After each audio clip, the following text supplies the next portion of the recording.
Hi, I'm David Gale, and welcome to ACTRA Spotlight, where we're building the Canadian star system one podcast at a time. In this episode, I talk with former Power Rangers and Flashpoint star turned director Amy Jo Johnson, who chats with me about her acting and directing careers both here and in the U.S. Plus, hear how she made a film happen after just hearing it read aloud. That's the power of a star. And that film landed at TIFF. Here's Amy Jo Johnson. So I have seen the film, and I feel very lucky to have seen the film. Tammy's Always Dying, and I'm here with Amy Jo Johnson, the filmmaker, but not the writer for this one. No, that's Joanne Sarrazin, right, no. Who I met at the Canadian Film Centre. Mm-hmm. And what were you doing there? So I went to the Canadian Film Centre in 2017 in the Director's Lab, and I loved it. I just had the best experience, and that's where I first heard Tammy's Always Dying at a read-through for Joanne Sarrazin, who's the writer, and I just fell in love with the script, and I was like, I have to make this movie. It moved me on such a core level. I could just really identify with it. Did it take a lot of convincing for her? So I was a little bit timid in asking at first. Literally, I sat there listening to this reading of it. These wonderful actors. I don't remember who was there reading, but this woman who played Tammy, she was so great. And I just, like, at the end, I was sobbing, but then I had laughed the whole way through.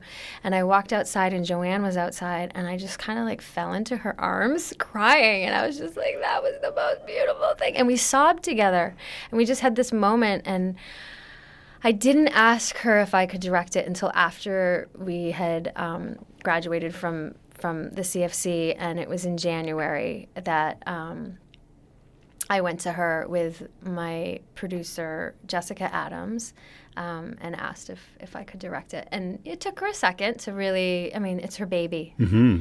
And she took like maybe 3 or 4 weeks really thinking it through, meeting with other people, and then she called me and was like, okay, here you go. And I was like, oh my God. It was like the biggest gift I've ever been given. And then we took it happened so quickly, like next 6 months to raise the money.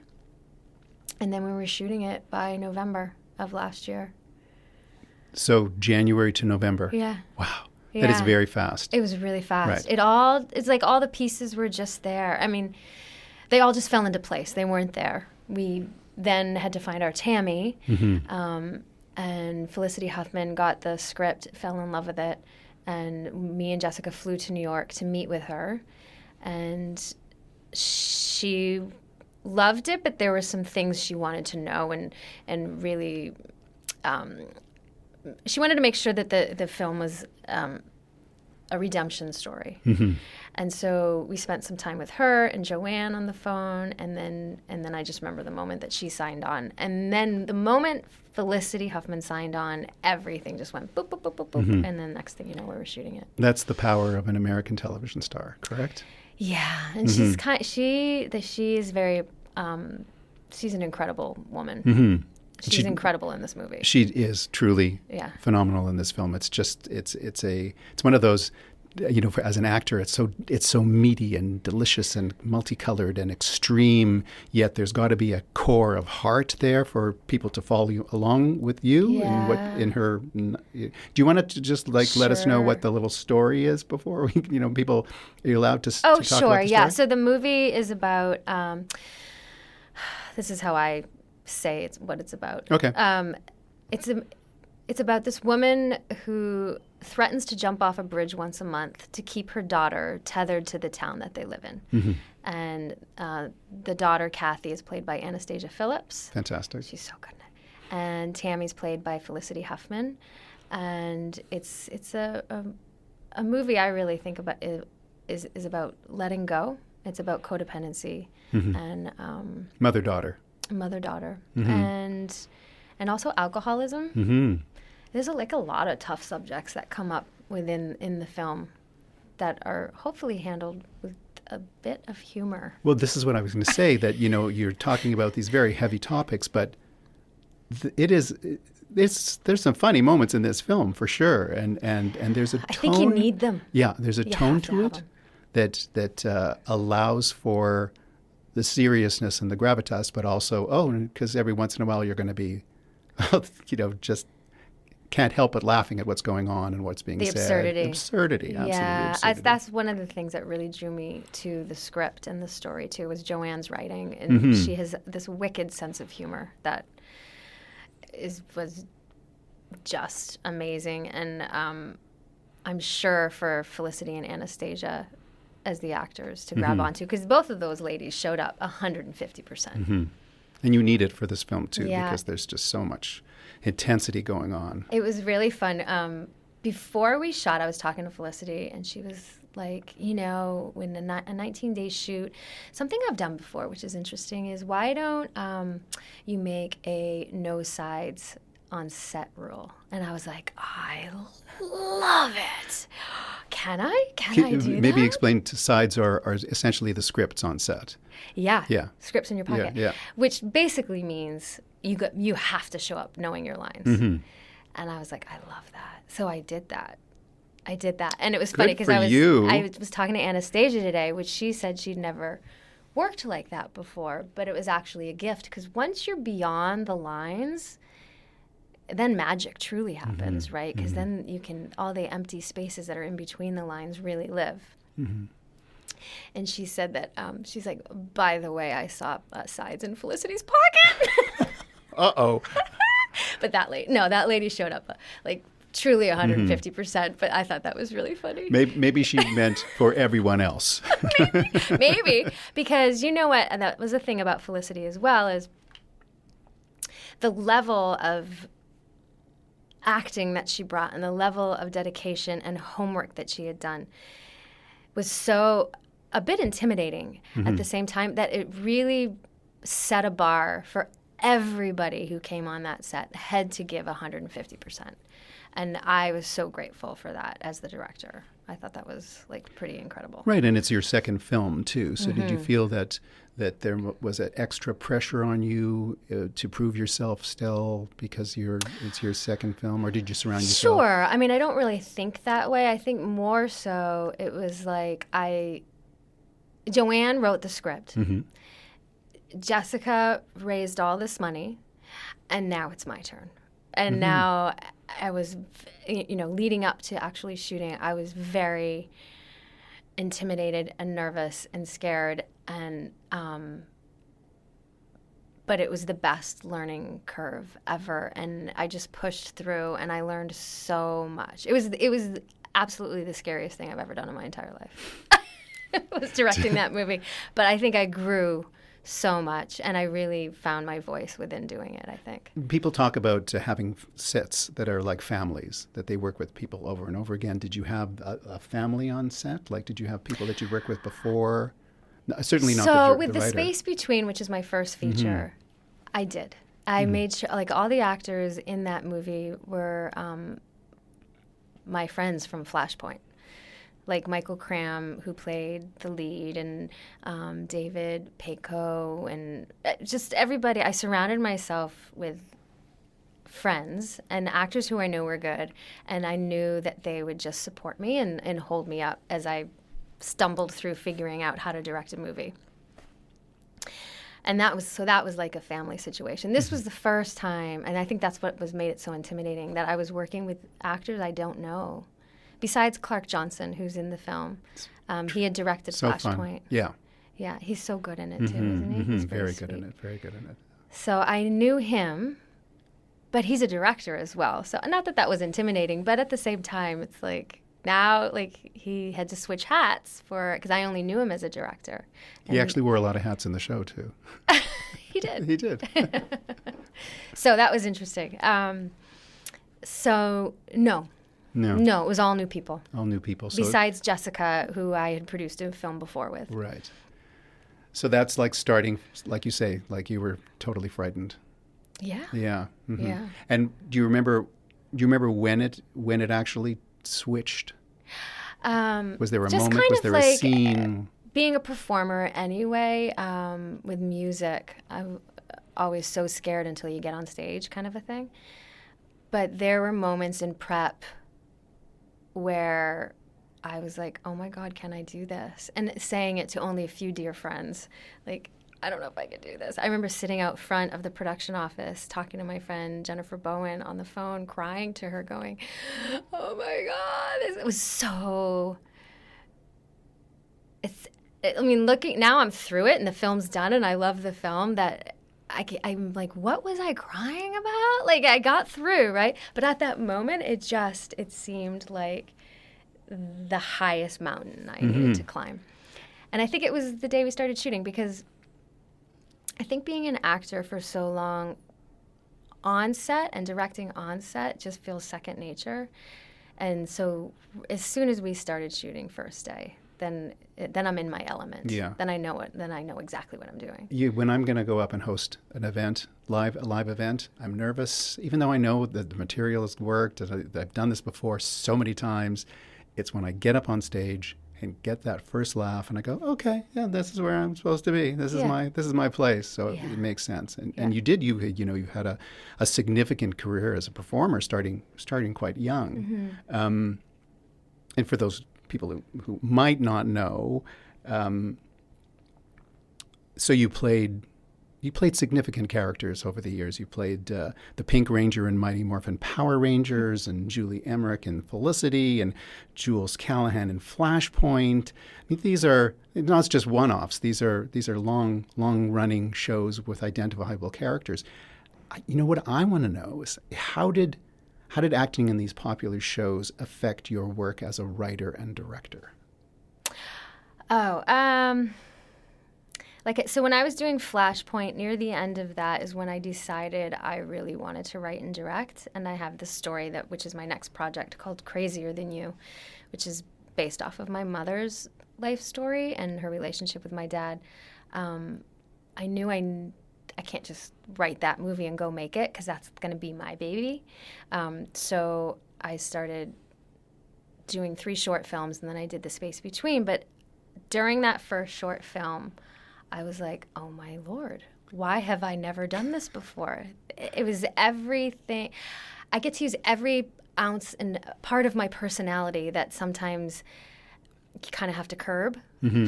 When you're not in charge. Yes. But when you're in charge, it just gets to fly. It's amazing. It's so fun. And then just sort of being on a set for 25 years, or 20 years at the time, so much was innate, and so much just came to me very naturally to direct, even to crossing the line or not. Like, I didn't realize how much is just you just know from being in front of the camera for so long how access, not to do that. You're talking about the access. Yeah. Yeah. To even talking with crew and just the function of a set is something that is like an organism, and just knowing the intricacies of it and hopping into directing and having that sort of as my backbone was very helpful, very helpful. And did you find that the crews were helpful as well, like right behind you right away? Yeah, with The Space Between, for sure. We shot in Guelph and stayed in dorms up at the university there, and it was summer camp. Oh yeah, we all, even the cast, we all stayed, and the crew, we all stayed together. So we were just like this little family. It was wonderful. Tammy, we shot in Hamilton, and people went home at night, so it wasn't people who have been in the industry for years and years and years. So it wasn't that cozy campfire feel, but I felt very supported and surrounded by people who knew what they were doing. So it was just a whole different feeling. Yeah. There's definitely a family feeling in the dorms. It's party time. Well, yeah, I know, I you're got still a little making... mad sometimes. I did. Once you or got twice. mad. Yes, You were like the den mother? You guys. You cannot show up hungover while we're shooting. Like, that's no. I want names. Good for you. So, are you finding that? I mean, because again, the significant acting work that you did in the beginning of your career, Do you find that that's following you around from the general public, from the TV watchers? Are you still? They still approach you and. You know, that Power Rangers, my first job I ever had as an actor, 25 years ago. Those were little kids who are now, I would say, 28 to 34 years old. And they are some of the most supportive people I've ever met and followed my entire career, and now there for the transition into directing and making my own films. I find it's this crazy, weird gift that I have this like fan base of kids that are now grown up. Mm-hmm. So how involved are you with social media? I'm not very good at it. I use it. I go on there and I promote things that I'm working on, and once in a while I'll sing a song and put it on there because I just feel inspired to do that. But I'm not one of those people that are on the Insta story all the time. Mm-hmm. I wouldn't even know how to do that. That sounds, I don't know. I don't necessarily do that. But I do conventions. Mm-hmm. So for a lot of different reasons. One, just to meet these incredible people with their stories, and then also to promote the fact that I'm directing now, and then also to help, honestly, make a living, and not, because I'm not acting anymore, because I'm just focusing on filmmaking. So I do like 10 to 12 conventions a year, and then I can just focus on filmmaking, where I'm not getting the salary as an actor, right. You know, like I'm not making a living like I used to. So when you do these conventions, are you doing it as yourself? I do not wear the pink Power Ranger suit, if that's what you're asking.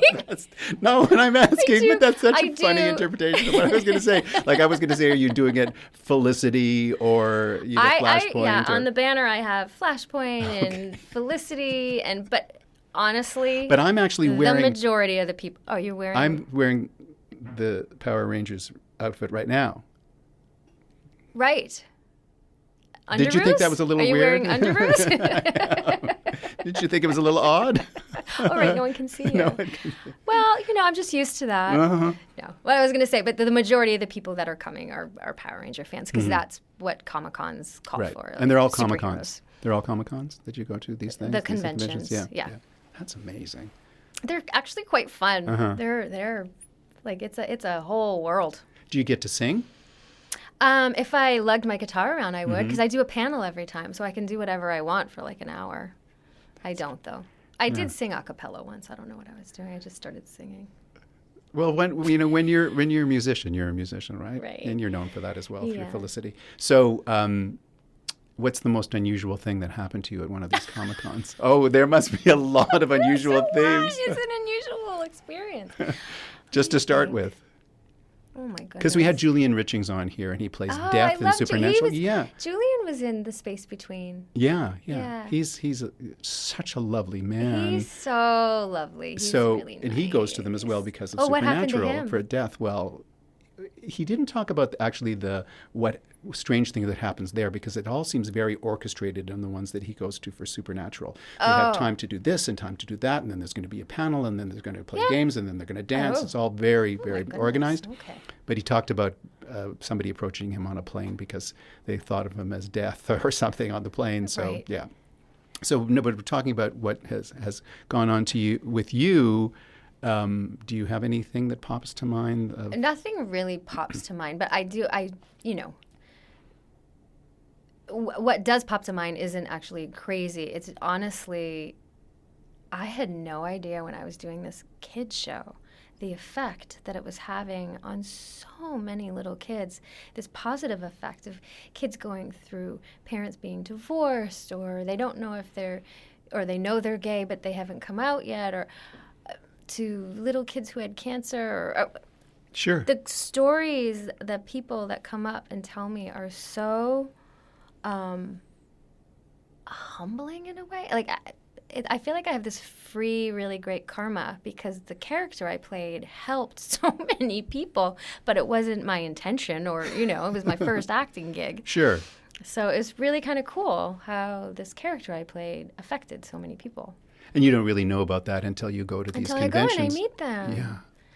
And and they're dressed like you, and they take pictures with you. A lot of times. Yeah. I met this one guy, Matt, and he was in a wheelchair. And he'd been in a wheelchair since he was a kid. And he came up to me, and he just wanted to thank me.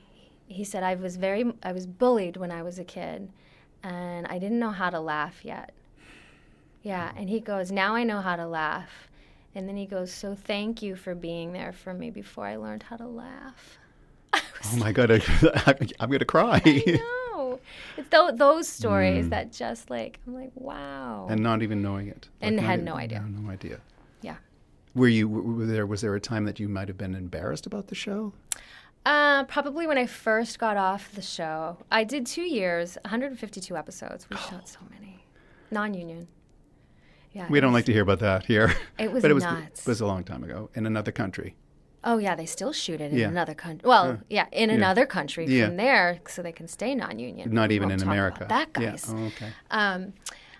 And so I asked to leave after about 152 episodes because I was done. I was ready to move on and try other things. And so I think, for 2 years after that, I didn't work at all. I did a lot of classes, and I focused on doing plays, and I focused on the craft more so than focusing on the business aspect. It was like my instinct to sort of do that.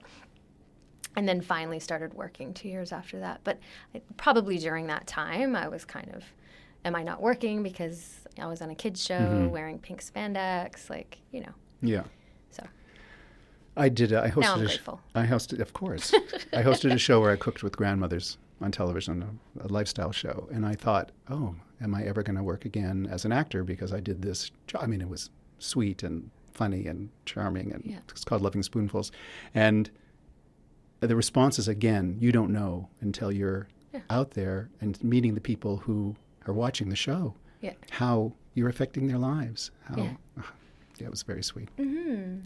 So you grew up in the States. I did. In Cape Cod. You were born in Cape Cod. And you've done some work in Canada. What first brought you here? Was it Flashpoint that brought you here? So I did Felicity after I left. Well, I did a few other TV movies of the week, and then I did Felicity, which was such a huge gift to get that and to work with J.J. Abrams and Matt Reeves and the directors they used to have that came in and the cast and everything.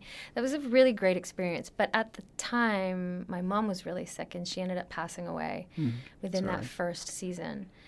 And then I just really kind of fell apart a bit for the next 2 years while shooting Felicity. And there was a point where it's almost like I didn't have time to grieve. I just went straight into working. That I went to JJ and I said, I think I need to go. I think I'm done. So I left. I think he asked me to do maybe 6 more episodes and then come back for the last season. He was so wonderful and gave me a guitar. It was the best. I always ask to leave shows. It's crazy. And then over the next 5 years, living in LA and pursuing acting, and my mother's death, LA just became too much for me. Mm-hmm.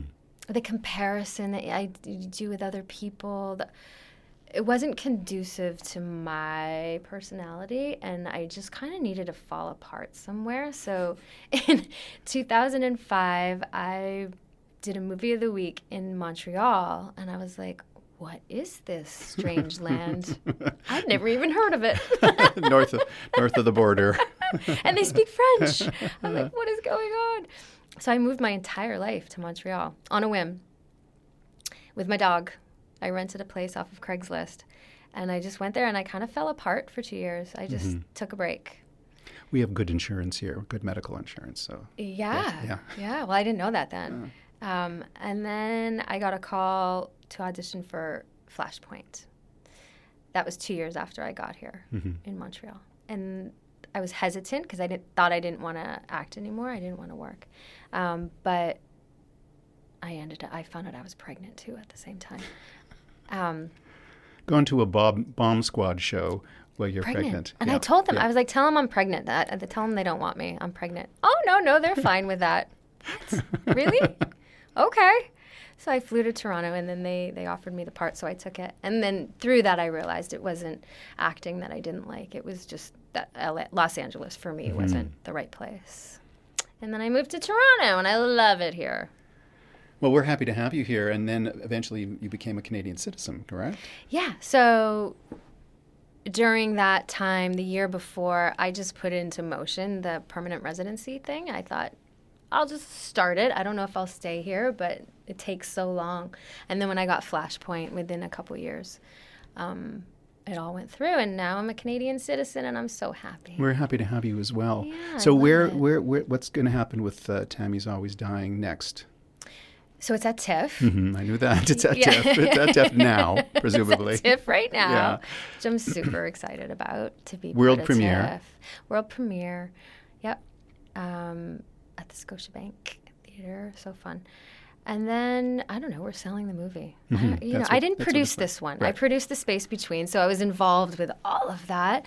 This, I'm thinking about crazier than you now. Like, my job is done. So it's like renting a baby for a little while, but then giving it back. Yeah, it's your baby for a little while. Yeah, I had to make the baby. Make the baby, yeah. and then give it back. Joanne wrote me this letter at one point when was she the surrogate mom or am I? How would that work out? Anyway, she was handing me her baby, and now it's my baby. For a while. Now I guess I'm handing off the baby. So they better not drop the damn baby. Fantastic.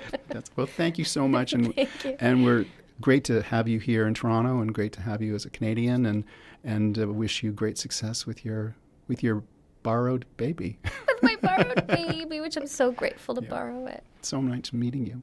Yeah, nice to meet you too. Thanks for having me. Did I talk too much? No, not at all. Okay. Did I? No, I think I didn't let you talk at all. No. I was just like, I'm interviewing you. I'm interviewing you. Okay. That's perfect. Okay. Thanks. Okay, great. Thanks for listening.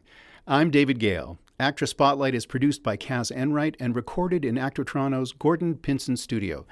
You can listen and subscribe to ACTRA Spotlight at actraspotlight.com or on iTunes, Google Play, or wherever you get your podcasts. Don't forget to like us and share us, and keep watching Canadian.